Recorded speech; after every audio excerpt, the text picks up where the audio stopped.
আসসালামু আলাইকুম রহমতুল্লাহি ওয়া বারাকাতুহু। Good morning. আমি ইতিহাস মন্ডল বলছি। এর আগে আমি একটা ভিডিও বানিয়েছি আমিকে তুমিকে, সেটারই একটা সংশোধন বলা যেতে পারে বা ওভারল্যাপিং, কারণ আগের বক্তব্যটা ততটা পরিষ্কার হয় নাই। আমার কথা বলার ধরনটা তেমন ভালো না, বাচনভঙ্গিও ভালো না, যার জন্য হয়তো অনেকে খারাপ লাগতে পারে। আপনি একটু কষ্ট করে যে ধৈর্য সহকারে শোনেন, আশা করি আশাভঙ্গ হবেন না। আমিকে তুমিকে বলতে বুঝেছি আসলে আমরা কে ছিলাম সে 1947 সাল থেকে, তারপরে কোন অবস্থায় আসলাম, এখন কি হয়েছি এবং ভবিষ্যতে কি হতে পারবো বা কি হতে চাই, এটা আমার প্রতিপাদ্য বিষয়। এবং সেই সঙ্গে আমাদের অর্থনৈতিক অবস্থারই বা কী হাল হতে পারে সেটাও একটু হালকা আলোকপাত করব। আমি শুরু করতেছি 1947 সাল থেকে। 1947 সালে দুটা দেশ ভাগ হয়ে যায়, ভাগ হয়ে স্বাধীনতা লাভ করে ইন্ডিয়া এবং পাকিস্তান। সে ভাগ হওয়ার সময় থেকে ইন্ডিয়ান অফিসারদের একটা থিম ছিল যে this separation is for the time being, মানে এই ভাগটা শুধু স্বল্পের সময়ের জন্য, আমরা আবার এক করে নেব বা এক হয়ে যাব। এরকম একটা চিন্তা ভাবনা থেকে কিনা ঠিক 18 বছর পরে ইন্ডিয়া পাকিস্তানে একটা ভয়াবহ যুদ্ধ সংঘটিত, মাত্র 17 দিনের বা সামথিং ওরকম, কম বেশি মাসের। এই ইন্ডিয়াতে প্ল্যান ছিল যে তার রাত্রে শত শত ট্যাঙ্ক নিয়ে আক্রমণ করবে এবং সকালবেলা ভোরে যে লাহোরে বসে তারা চা খাবে, চা পান করবে, সকালে চা নাস্তা করবে। এবং যখন তারা সীমান্ত অতিক্রম করে তখন পাকিস্তান অফিসাররা এটা দেখে, তখন ট্যাঙ্ক বিধ্বংসীর এরকম প্রযুক্তি ছিল না। এবং তখন তারা ডিক্লেয়ার দিল এই ট্যাঙ্কে রুখতে গেলে বুকে মাইন বেঁধে ট্যাঙ্কের নিচে ঝাঁপ দিতে হবে। অর্ডার হলো। তখন কারাকোরাম সেক্টর ছিল সেখানে ছিল ইস্ট বেঙ্গল রেজিমেন্ট, এই বাংলার দামাল ছেলেরা। আমাদের কলিজার টুকরা আবু সাইদ, মুগ্ধ, ইয়ামিন, আহনাবদের এবং নাম জানা শত শহীদদের পূর্বপুরুষরা সেখানে ছিল। তারা বলল আমার বুকে বেঁধে দাও, পিসের থালি থেকে সামনে যেয়ে তারা বলে, তারা বলতে আমার বুকে বেঁধে দাও। এই ভেবে তারা শত বুকে মাইন বেঁধে ট্যাঙ্কের নিচে ঝাঁপ দেয়, শত শত ট্যাঙ্কে রুখে দেয় ট্যাঙ্কের আক্রমণটা। এবং ইন্ডিয়ানদের যে প্রোগ্রামটা সেটা পুরোপুরি ব্যর্থতায় পর্যবেসিত হয়। 65 সালে পরের ঘটনা, একটা হালকা ঘটনা বলতে চাই। সেটা আমাদের সান্তাহারে আমরা যেটা দেখেছিলাম যে 2 জন বিএসএফ চোখ বাঁধা অবস্থায় ঘটনা শোনা গেল যে ওরা বর্ডারে ধয়ে ওই ধারে কী যেন কারণে চোখে পড়ে তখন ছিল EPR, East Pakistan Rifles, Punjabi সেনা ছিল। একজন যেয়ে চুপে যে ওই 2 জনকে 2 বগলে করে ধরে নিয়ে আসে। এবং এই তাদের শক্তিমত্তা ছিল, সেটা আমি বুঝাতে চাইছি যে আমাদের শক্তিমত্তাটা কী ছিল, কেমন ছিল। এবার আসি অর্থনৈতিক অবস্থাটা। ঠিক 65 সালের আগ পর্যন্ত ইন্ডিয়া এবং পাকিস্তানের ডলারের দাম কিন্তু একই ছিল, 4 টাকা 76 পয়সা।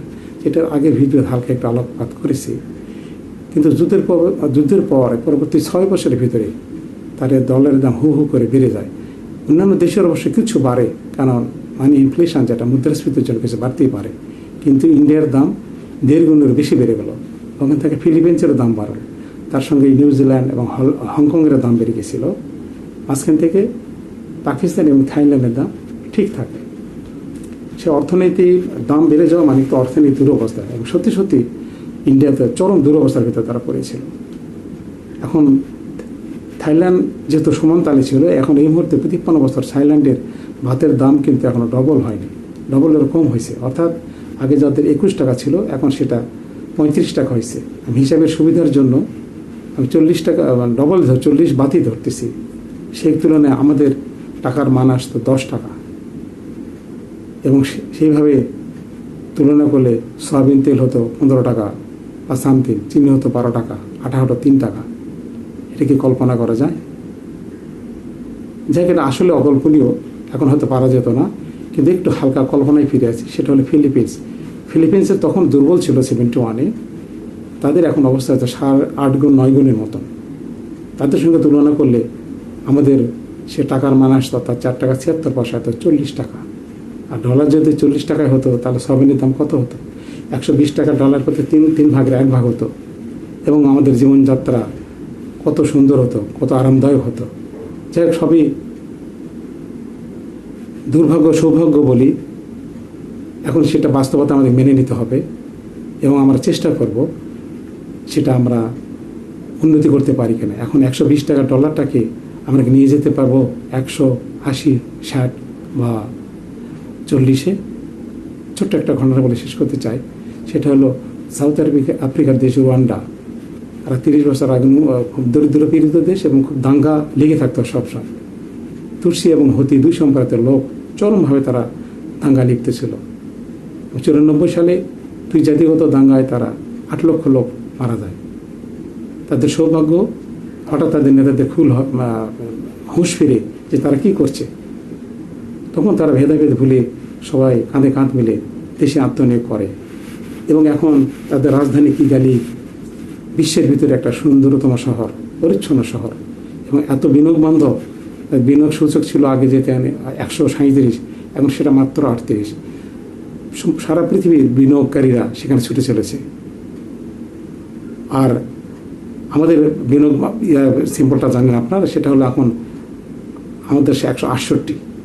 আমরা এখন কোথায় আছি এবং তারা এখন কোথায় গেছে এবং তাদের অবকাশ যাপনের জন্য তারা বহুত পৃথিবীর সমস্ত লোক আমার সেদিকে ছুটছে এবং তারা আমাদের সিঙ্গাপুরের মোতাবেক হতে চায়। এমনও শোনা যাইতেছে যে ইংল্যান্ডের লোকেরা নাকি তাকে সেখানে অধিবাসী হতে চায়। 30 বছরের চেষ্টায় যদি তারা ওইরকম একটা অবস্থা যেতে পারে, আমরা কি আমাদের এই আবু সাইদের আত্মত্যাগের দিকে তাকিয়ে আমরা কি ফির ঘুরে দাঁড়াতে পারবো না? ইনশাল্লাহ অবশ্যই পারবো। এবং আমি একজন খবরের কাগজ পড়নেওয়ালা, আমার কাছে যে ডাটা আছে আমি যদি আপনাদের সঙ্গে সেটা শেয়ার করি, ইনশাল্লাহ আপনারা সেটা উদ্যোগ দেবে এবং আমি দৃঢ় আশা করে ইনশাল্লাহ আমরাও সেটা করতে পারবো। নেক্সট ভিডিওতে আমি ইলেকট্রিসিটি নিয়ে একটু কথা বলবো এবং সেটা 2টা পয়েন্ট বলতে চাই। একটা হলো ইলেকট্রিসিটি এখন যে উৎপাদিত হচ্ছে, ইনস্টল করা আছে, তার 55% যদি হয় এবং জিরো লোডশেডিং হবে, কোনো লোডশেডিং থাকবে না, এই ব্যাপারে কথা বলবো। আর যেটা ক্যাপাসিটি চার্জের কথা বলা হয়েছে, 2008 সাল থেকে বা 9 সাল থেকে যারা শুরু করছে, জিরো ক্যাপাসিটি চার্জ, কোনো ক্যাপাসিটি চার্জ লাগতো না, কারণ তখন আমাদের যথেষ্ট উৎপাদিত প্ল্যান্ট ছিল, কিন্তু বিএনপি মিসম্যানেজমেন্টের জন্য তারা পারে নাই এবং আওয়ামী লীগ আসা থাকুক সেটাই সেই সুযোগটা নিয়েছে ইয়ার জন্য ক্যাপাসিটি চার্জের নাম দিয়ে, কিন্তু কমপ্লিটলি সেটা ফার্স ছিল বা ভুয়া, কোনো ক্যাপাসিটি চার্জের প্রয়োজন ছিল না। এই 2টা মেইন বিষয়, নো ক্যাপাসিটি চার্জ এবং জিরো লোডশেডিং। ইনশাআল্লাহ পরবর্তী ভিডিওতে আমি সে ব্যাপারে আমার সঙ্গে আলাপ করবো, আপনারা আমার সঙ্গেই থাকবেন ইনশাআল্লাহ।